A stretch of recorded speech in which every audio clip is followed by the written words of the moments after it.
Que la bénédiction de Dieu le Père, de Dieu le Fils et de Dieu le Saint-Esprit soit avec vous et toute votre famille. Qu'en cet instant précis, un manteau de paix, tissé de miséricorde et d'amour divin, couvre votre maison, votre foyer. Qu'il couvre aussi chaque membre de votre famille, où qu'il se trouve. Je vous bénis au nom du Père, et je déclare qu'un sceau de protection divine est placé sur votre vie. Il est aussi placé sur la vie de votre conjoint, de vos enfants, de vos parents et de tous ceux que vous aimez. Que la présence du Seigneur devienne si réelle et palpable là où vous êtes maintenant. Que toute anxiété, toute préoccupation et toute peur se dissipent comme le brouillard devant le soleil du matin. Nous invitons le Roi des Rois et le Seigneur des Seigneurs à faire sa demeure parmi nous et dans notre cœur.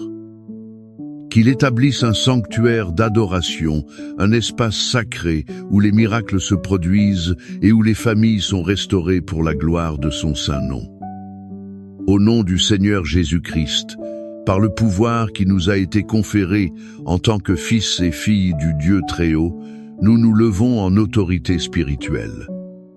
Nous déclarons que votre famille est sous la protection du Tout-Puissant. Nous nous opposons à toute œuvre du malin envoyée pour détruire, diviser et désorganiser les foyers. Au nom de Jésus, nous brisons toute flèche de querelle, de discorde et de confusion. Nous défaisons tout lien de parole de malédiction, qu'elle soit héréditaire, venant de générations passées ou lancée par des paroles d'envie et d'amertume. Nous déclarons que le pouvoir du ressentiment et du manque de pardon est anéanti maintenant.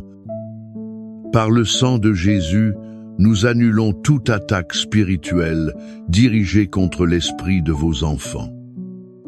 Toute influence maléfique qui tente de les séduire vers des chemins de perdition, de vice et de rébellion est annulée. Nous ordonnons que tout esprit de division qui s'est infiltré dans les mariages, causant disputes, méfiance et froideur, recule maintenant et soit expulsé. Nous déclarons la victoire du Christ sur votre maison. Le sang de Jésus est notre muraille, notre forteresse, et nous proclamons qu'aucune arme forgée contre votre famille ne prospérera. Nous déclarons que les anges du Seigneur sont campés autour de votre maison, gardant les entrées et les sorties. Ils protègent chacun de vous de tout danger, accident et de toute maladie. Maintenant, en ce moment de quiétude et de révérence, je vous invite à ouvrir votre cœur non seulement pour prier, mais aussi pour écouter ce que l'Esprit de Dieu veut nous enseigner.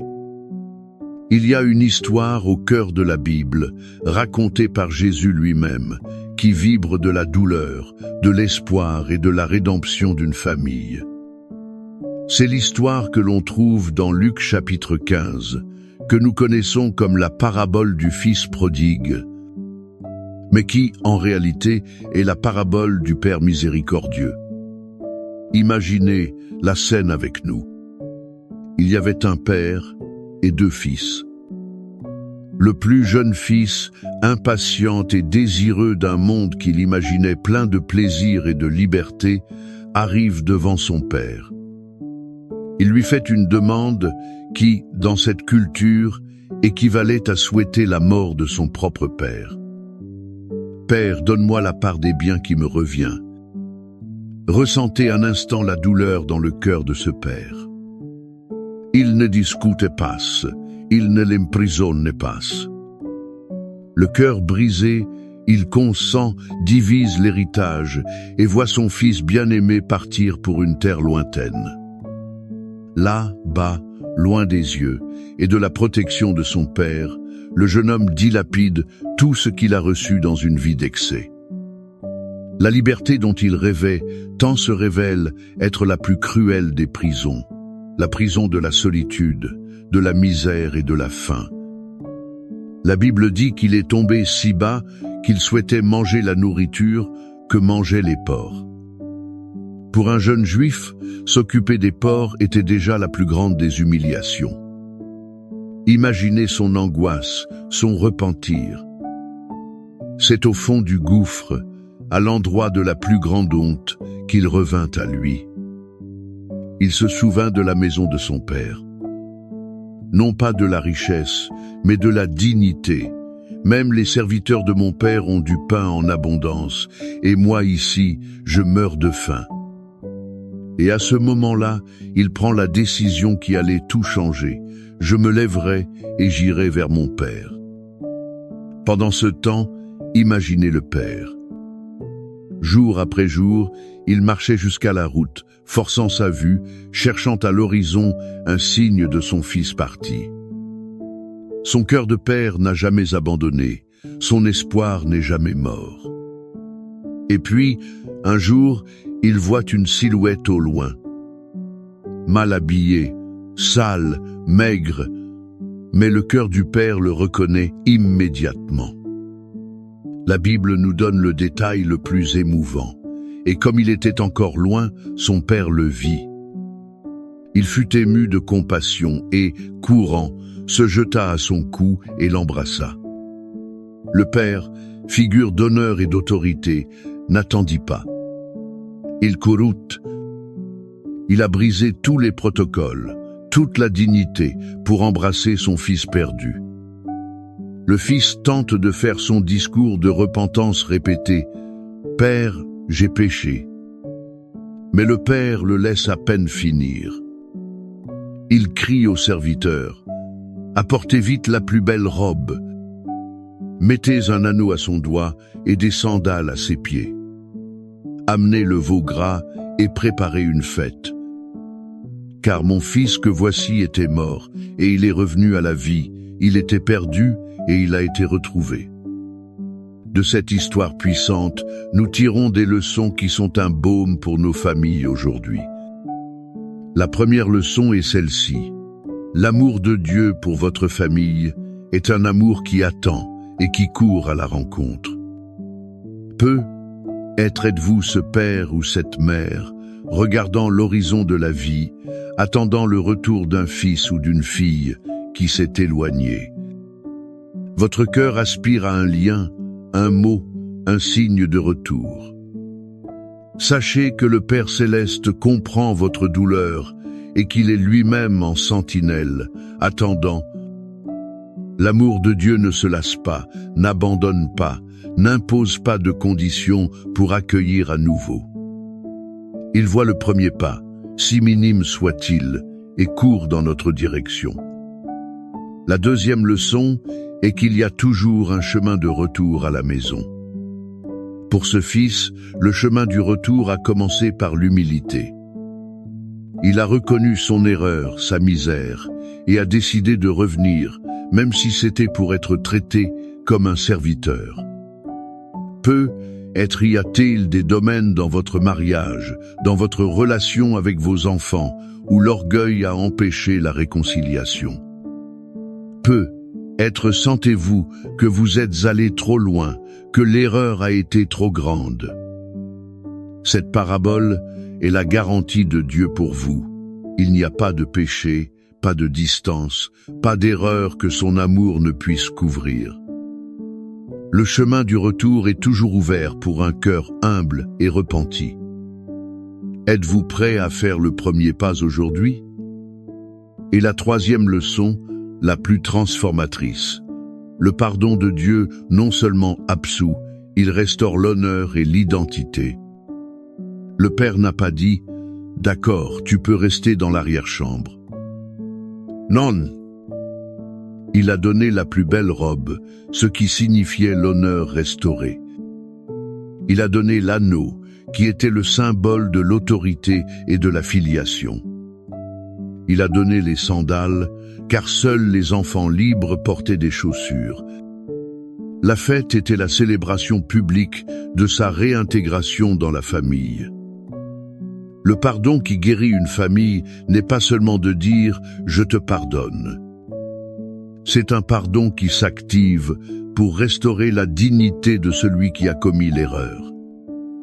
Sommes-nous prêts à pardonner ainsi dans notre maison? Sommes-nous prêts à enlever la culpabilité, à restaurer la confiance et à célébrer la réconciliation comme la plus grande des victoires? Cette image du Père protecteur, qui accueille et restaure, nous conduit directement à la promesse contenue dans sa parole. Elle nous conduit aux psaumes qui sont le refuge de notre âme. Le psaume 91 est la promesse du Père céleste de protection sur ses enfants. C'est le serment divin que, sous ses ailes, nous trouvons sécurité contre tout mal. Et le psaume 23 est la certitude que ce même Père est notre berger, qui prend soin, pourvoit et nous guide, même dans les vallées les plus sombres. C'est pourquoi, maintenant, je vous invite à fermer les yeux. N'écoutez pas seulement ces paroles, mais recevez-les, appropriez-vous-les. C'est la promesse de Dieu pour vous et pour votre famille. Laissez chaque verset devenir une brique dans la muraille de protection autour de votre foyer.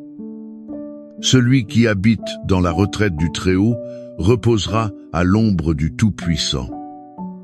Je dirai du Seigneur: il est mon Dieu, mon refuge, ma forteresse, et en lui je me confierai. Car il te délivrera du piège de l'oiseleur et de la peste pernicieuse. Il te couvrira de ses plumes, et tu te confieras sous ses ailes. Sa vérité sera ton bouclier et ton pavois. Tu n'auras pas peur des terreurs de la nuit, ni de la flèche qui vole de jour, ni de la peste qui marche dans l'obscurité, ni de la destruction qui ravage à midi. 1000 tomberont à ton côté et 10 000 à ta droite, mais cela ne t'atteindra pas. De tes yeux seulement tu contempleras, et tu verras la récompense des méchants. Car toi, ô Éternel, tu es mon refuge. Tu as fait du Très-Haut ta demeure. Aucun mal ne t'arrivera, ni aucun fléau n'approchera de ta tente. Car il donnera des ordres à ses anges à ton sujet, afin qu'ils te gardent dans toutes tes voies. Ils te porteront dans leurs mains, de peur que ton pied ne heurte une pierre. Tu marcheras sur le lion et la vipère, tu fouleras le lionceau et le serpent. Puisqu'il m'aime d'un si grand amour, je le délivrerai aussi, je le mettrai en lieu sûr, parce qu'il connaît mon nom. Il m'invoquera, et je lui répondrai. Je serai avec lui dans la détresse, je le délivrerai, et je le glorifierai.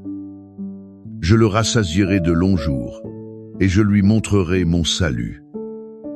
Père aimant, comme le Père de la parabole, nous nous approchons de toi avec le cœur rempli de foi, poussé par ta parole d'espoir. Nous regardons chaque famille qui entend cette prière, et nous te demandons, cours à leur rencontre, Seigneur. Nous plaçons devant ton autel chaque fils et chaque fille qui s'est éloigné, qui se trouve dans un pays lointain. Que ce soit physiquement, émotionnellement ou spirituellement.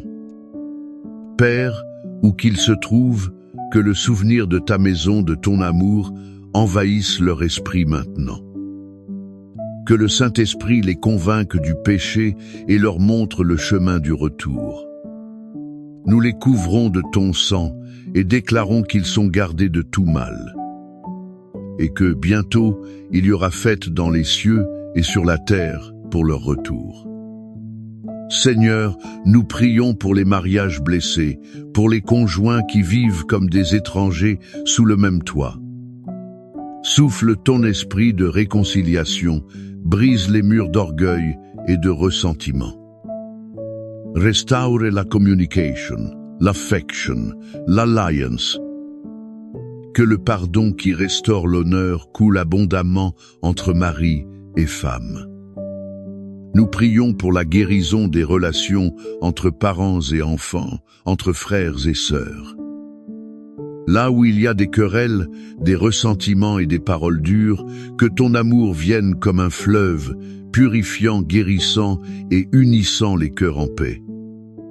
Et comme notre bon berger du psaume 23, nous déclarons que rien ne manquera à cette famille.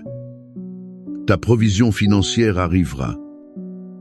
Les portes de l'emploi s'ouvriront.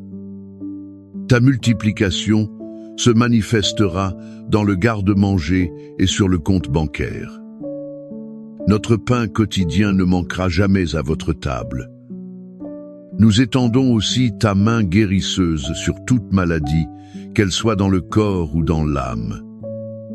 Nous déclarons la guérison pour le cancer, la dépression, l'anxiété et les douleurs chroniques. Nous déclarons la guérison pour toute maladie qui afflige les membres de cette famille. Que la santé et la paix du Seigneur règnent dans chaque vie.